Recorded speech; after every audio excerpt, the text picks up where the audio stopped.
What happens when your youth ministry culture shifts over time and how can you get it back? That's what we're talking about today on the Ministry Coach Podcast.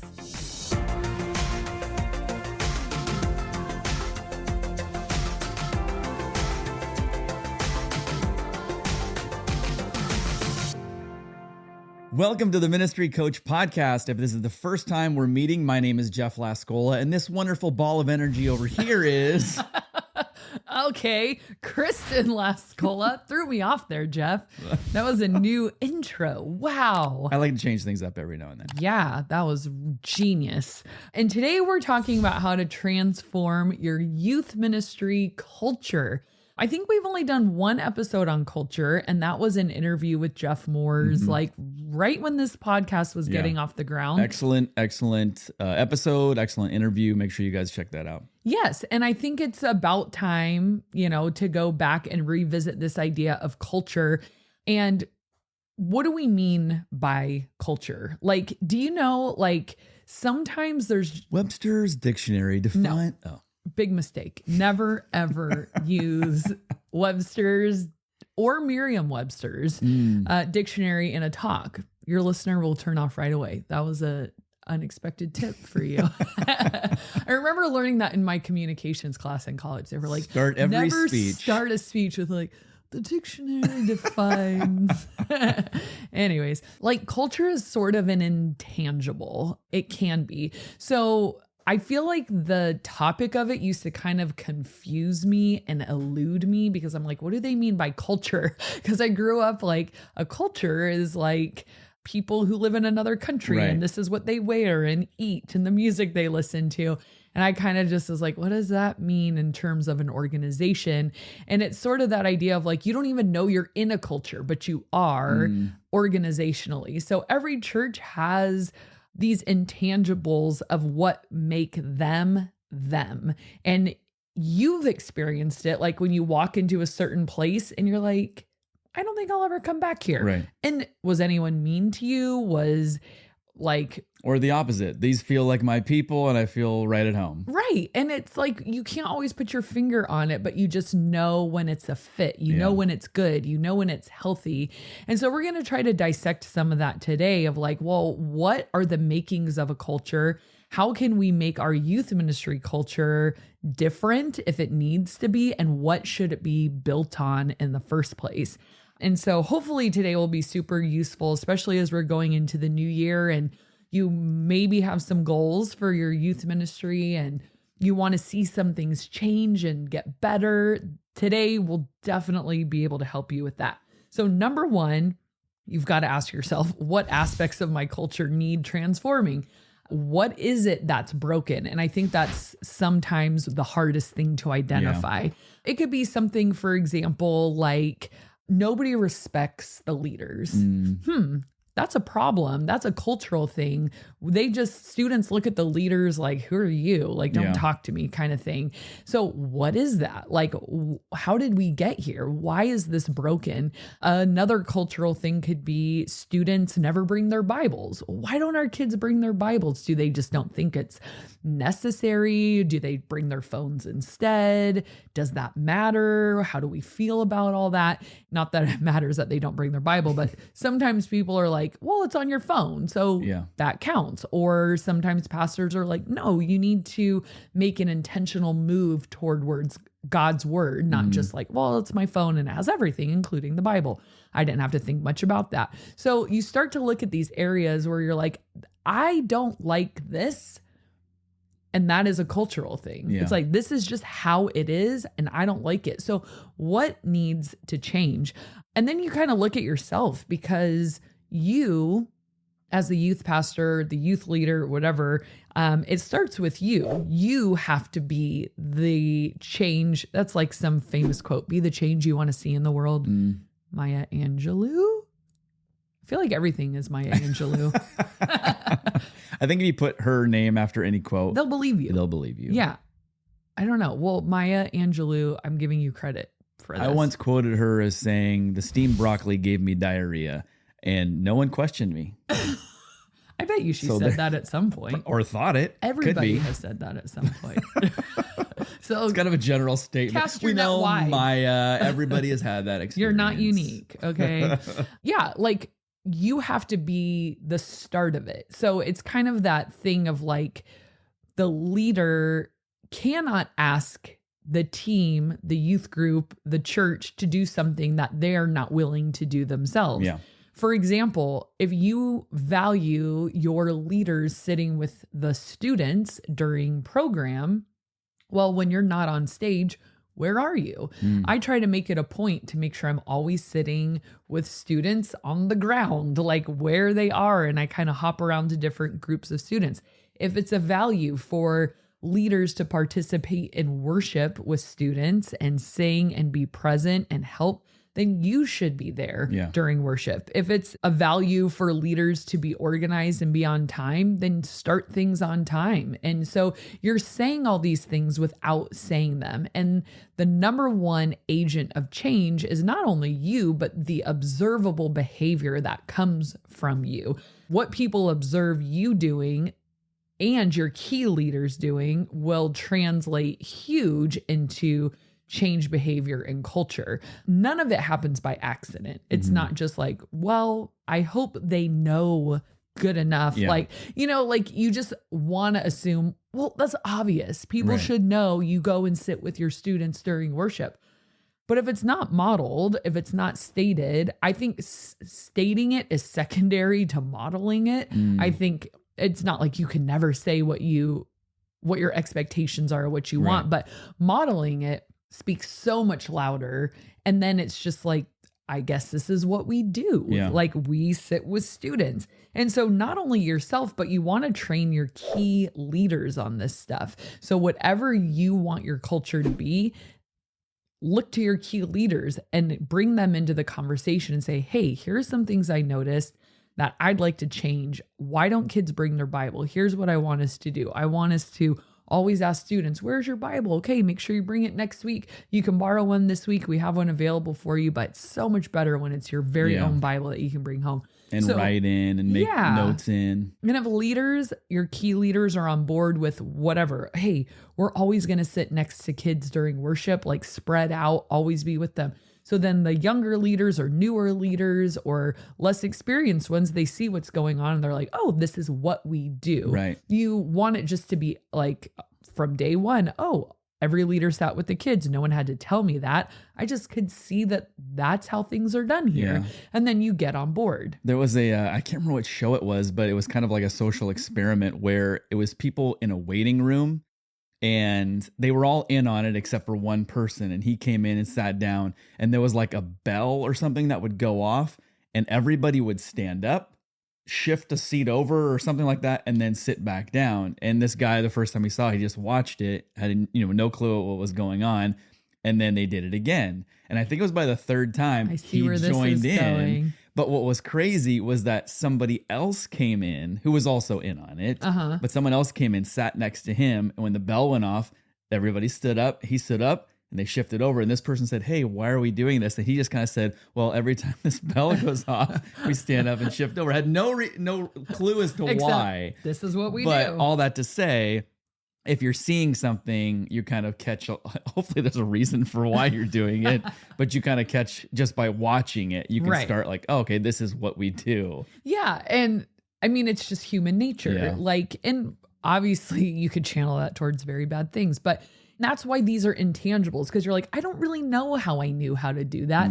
I just did. I've observed it. I've lived it. I mimicked it. I don't know. And so like you and your key leaders, if they're doing the things that are valuable to the culture, then, and you could even include your key students into that as well. Like your student leadership team, like, hey, every time a new person comes, we make sure we greet them immediately and we don't let them fend for themselves. You always invite them to sit with you. And if they're in on like, this is how things are done here, we value being inclusive, then other kids take notice and they realize, oh, this is a safe place. These are kind people. Like I could bring a friend here. So you're just building culture by these things. So culture is built off of what you create and what you allow. That's what Craig Groeschel says on his leadership podcast. He talks a ton about culture.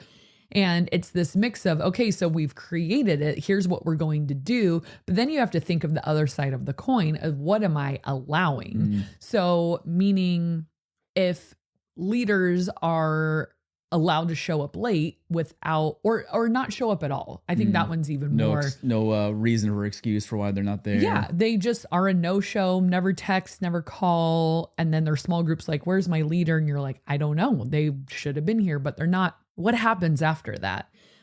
Does life just go on as normal? And here's the tricky thing of ministry is you're not like a manager of a Subway or something like to where it's very obvious, like you didn't show up for work. You don't get a shift next week. I don't know. I've never been a manager of Subway. That's what I might do. But I was an assistant manager at Wetzel's Pretzels. Salute. So kind of a big deal. Assistant to the regional manager of Wetzel's Pretzels. Yes, to the franchise owner. But hey, I was a manager. And there's just certain protocols when you work in those environments. But ministry is different because it's so highly relational. Yeah. And so like navigating these difficult situations and trying to preserve and restore, if possible, relationship, because you don't want to be like, well, you were late, like, you know, you're fired or whatever. It's like, okay, I need to call you on this. I need to remind you that our value is showing up right without ruining this relationship because I want you to continue to come here. So how we handle that is actually super important because we never want someone to feel like unloved, but we at the same time aren't just like, well, oh, well, like, because now your culture is getting away from you. So what you allow and what you create together create the culture. And so Craig Groeschel argues, you know, your entire culture is built off of what you value. So not what you say you value, but what you actually do value. That's where culture is born. What do you value? And you can't value everything. You know, we've talked a lot on this podcast, you know, like highlighting everything, you highlight nothing. If everything's important, nothing's important. So what you would need to do is pick like 10 things that this ministry greatly values, and then let that be the basis for how it's reflected in your culture. So let's say you value being present and participation. Like you think, and that's something I value in my ministry is showing up and full engagement. I don't like when people just kind of hang back. And when I say people, I'm talking specifically now about leaders because they're going to shape the culture. So be there and be present or engaged. So if that's a value, how are we fostering that? Well, top leaders are modeling that we are there as often as possible, save for being sick or on vacation once in a while. And then we are fully participating in everything. If there's worship, we are singing and doing the hand motions. If there is someone teaching, we're sitting and we're listening. If there's a game, if we're not playing the game, we're helping facilitate the game or organize part of it or clean up after it or go chase a ball or something. We're modeling full engagement and that nobody is a wallflower here, but everybody should be fully engaged because that's when ministry is the richest for you and for everybody else. Not when you're like, I've had leaders in the past that just kind of sit and wait for it to be small group time. And those leaders always kind of stay on the fringe. You know, it's just like they're waiting for that 30, 40 minutes of small group, but they're not really involved in anything else. So we value, you've got to be a part of things. So we model it, and then we give so many opportunities for leaders to be involved. Like, all right, I need a leader to like line up right here by Austin. Okay, Austin, can you feed the kids in, number them 1 through 10, and then we're going to get started. So as the leader, if participation is a big deal to you, well, then what would you do? You would constantly give away roles to small group leaders so that they can participate. You can't always just assume people are going to jump in. There will be those. And then there's the other ones who need like, hey, you're in charge of keeping score for this team.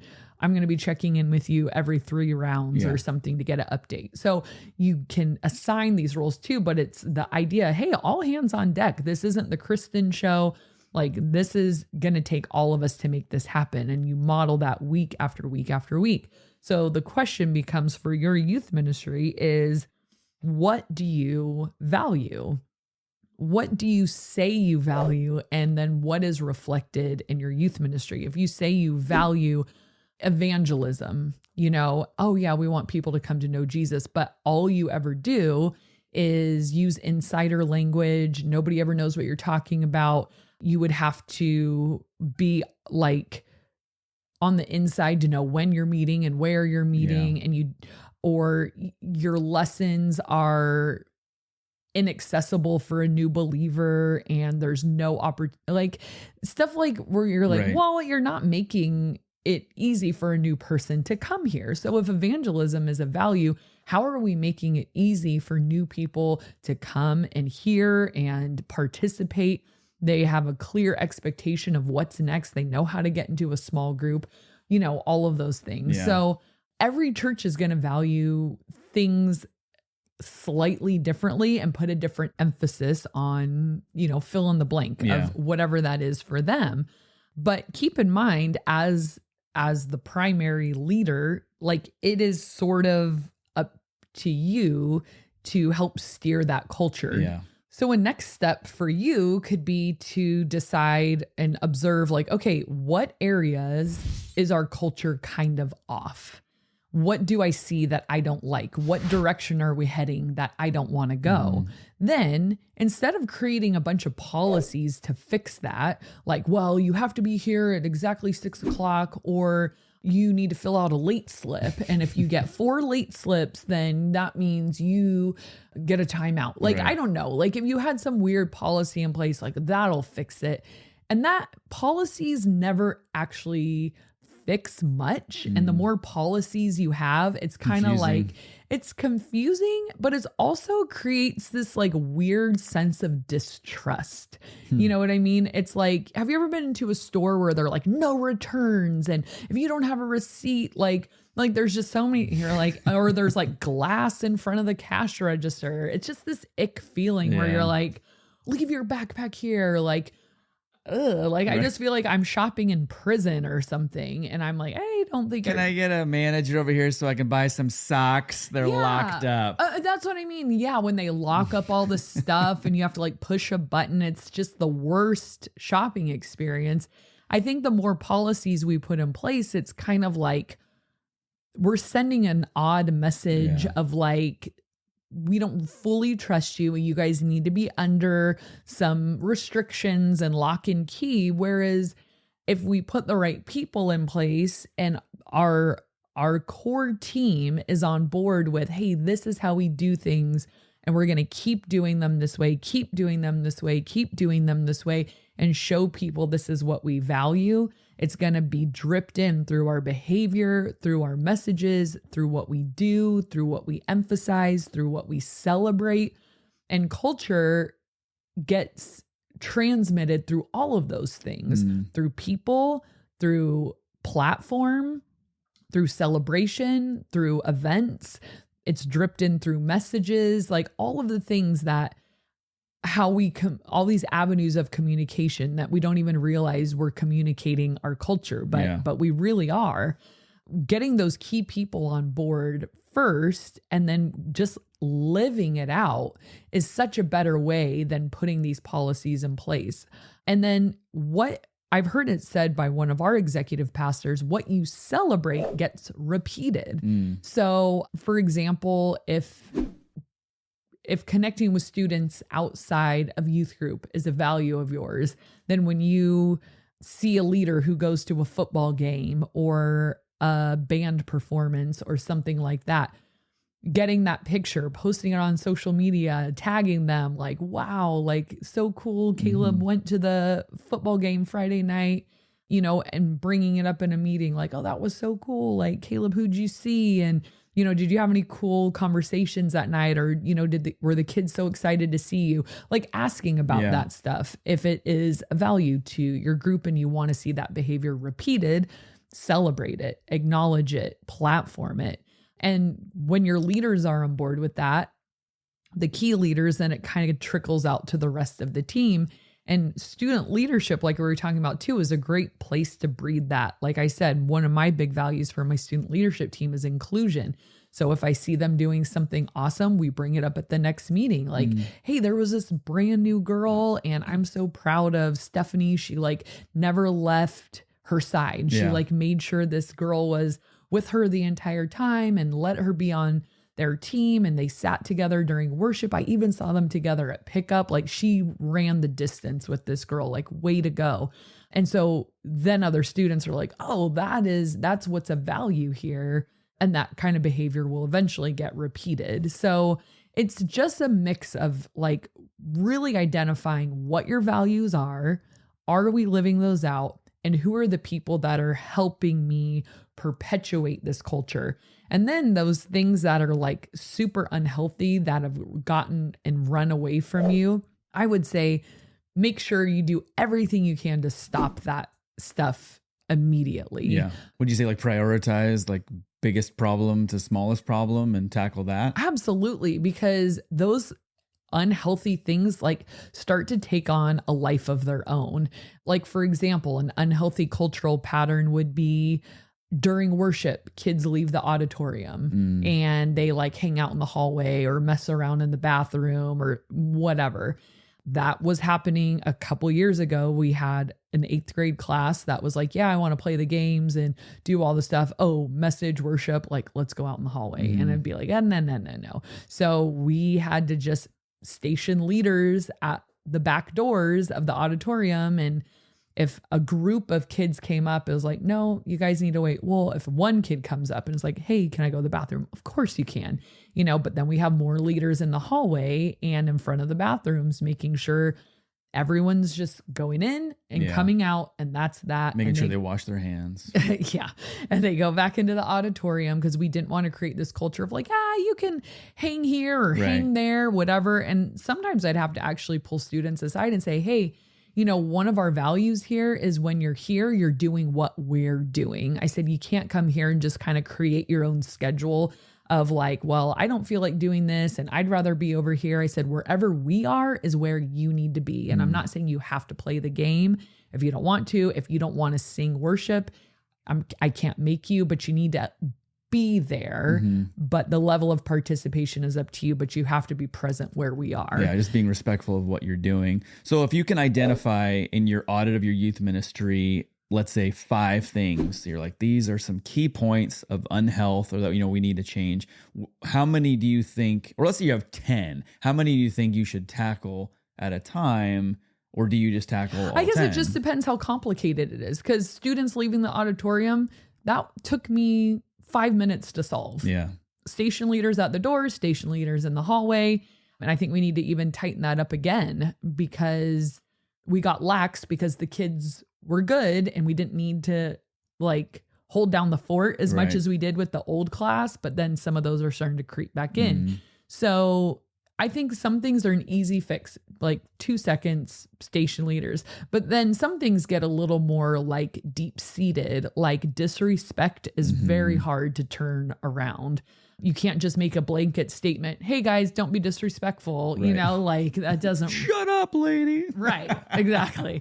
It doesn't really work. You have to go much more on an individual basis there and find these students, like find the ones who you think can help turn the culture around of like, hey, like I need you and your small group to model, like, this is what it means to listen and participate the right way. And don't talk when you're not supposed to. You can rely on your student leadership kids for that. But then with the kids who are just blatantly disrespectful, I mean, that's going to take lots of conversations of like, my conversation, like usually looks something like, hey, I love having you here. I'm glad you're here. My leaders, though, are a really big priority to me, and I can't have you talking to them like that. So I'm going to let you try again. But if we can't come to an agreement on how leaders should be treated here, if you don't agree with your behavior on how leaders should be treated here, we might have to come up with another solution, whether that's taking a break or calling your parents or something like that, because I'm not going to allow my leaders to be disrespected. Yeah. And it's a nice conversation, but I'm very firm with them. But that takes a long time, because if there's 20 super disrespectful kids, having those conversations, having that follow-up, having that conversation, it takes time. Yeah. So that's important. It does. Sometimes some of those cultural shifts will take time, like the putting leaders at the doors to prevent kids from just leaving. Yeah, like you said, 5-minute, 2-second fix, really. But maybe changing that culture of disrespect may take a little bit longer to get that. Or worship. Like there's students, like we have a killer worship team, but we have so many new students right now.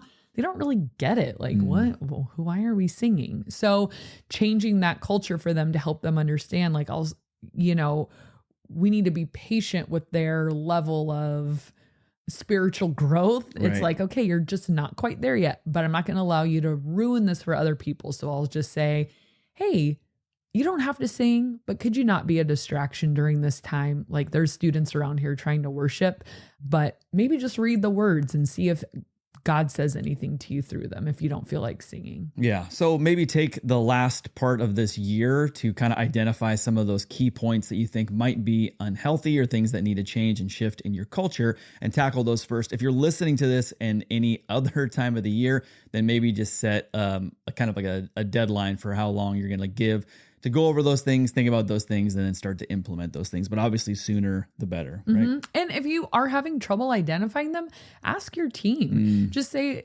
is there any place where you feel like we are headed toward unhealth, or are we in the midst of unhealth?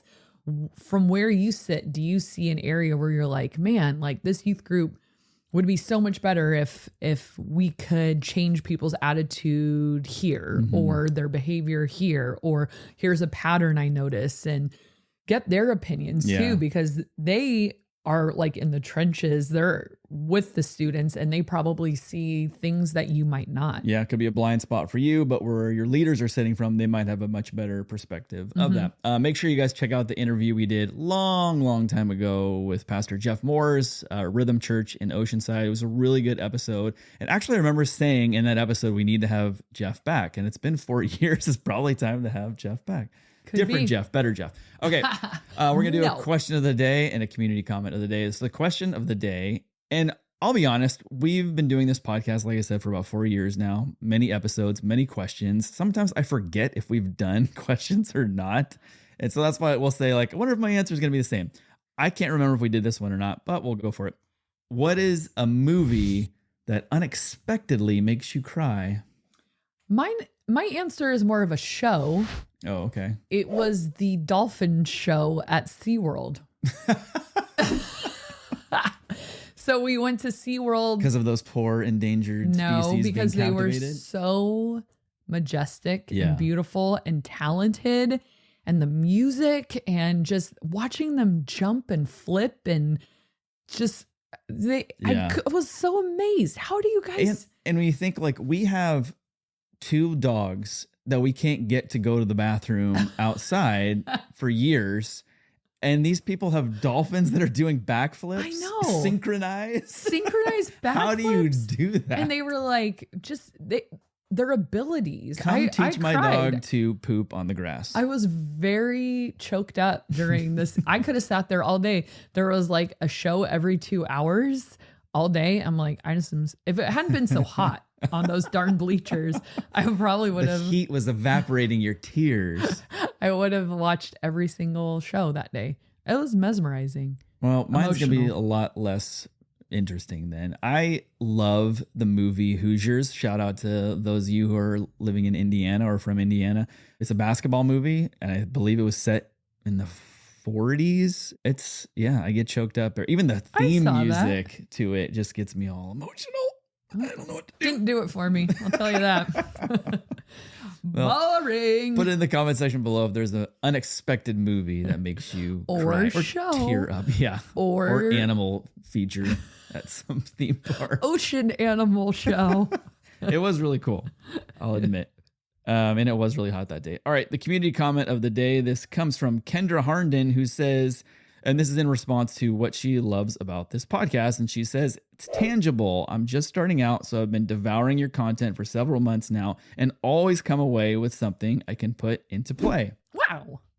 Thank you, Kendra. We really appreciate that. I notice a lot of people say that, and I'm like, yes. Yep. And Kendra actually is part of our Youth Ministry Growth Accelerator program. So extra thank you. We appreciate you being in there. And we hope you guys, if you're looking to grow the size and health of your youth ministry, check out growyouryouthministry.com. It is a program we have that has coaching and a course that will help you grow the size and health of your youth ministry. So make sure you check that out. Again, it's growyouryouthministry.com. All right. Thank you guys so much for watching and listening, and we'll see you next time. Welcome to...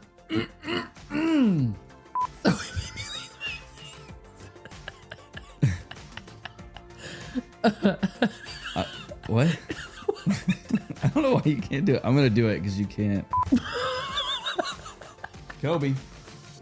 Doink.